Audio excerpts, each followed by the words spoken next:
A crowd of protesters gathered outside the Border Patrol station in Whitefish late Sunday night through this morning. This after 5 people were detained by patrol officers in Evergreen.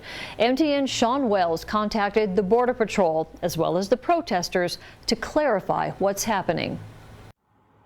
Montana Highway Patrol tells MTN News that Border Patrol was called to the scene of an accident off Highway 2 Sunday evening in Evergreen after the driver of a vehicle did not have a driver's license and needed help translating. The driver of the vehicle was detained and taken by Border Patrol agents. Kalispell resident Courtney Brooks tells MTN News that 2 people living in Flathead County from Honduras were among those detained Sunday evening when they showed up at the scene of the accident. Brooks says a mother, Luisa Torres, and her daughter, Fergie Diaz, both detained, were not involved in the vehicle accident and were taken by Border Patrol agents to the Border Patrol station in Whitefish. Up until now, we haven't seen any detainment of women or children here in the Flathead, so this is kind of a new uptick in the way that Border Patrol is acting.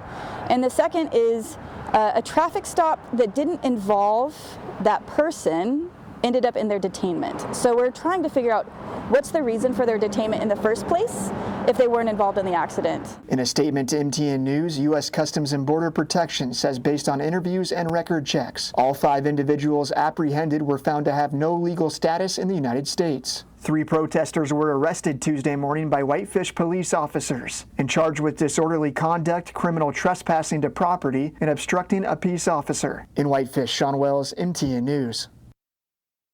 Border Patrol sent a statement to MTN News tonight confirming 5 people were detained when they responded to an incident on September 14th. They also addressed concerns raised about the possible treatment of those detained. The Border Patrol statement reads in part, quote, "Detained individuals are advised of their rights, and those who express a fear of return to their home country are referred to U.S. Citizenship and Immigration Services for an interview to determine the validity of their claim. Individuals in immigration proceedings have the right to seek legal counsel, and a list of free legal services are given to those in custody."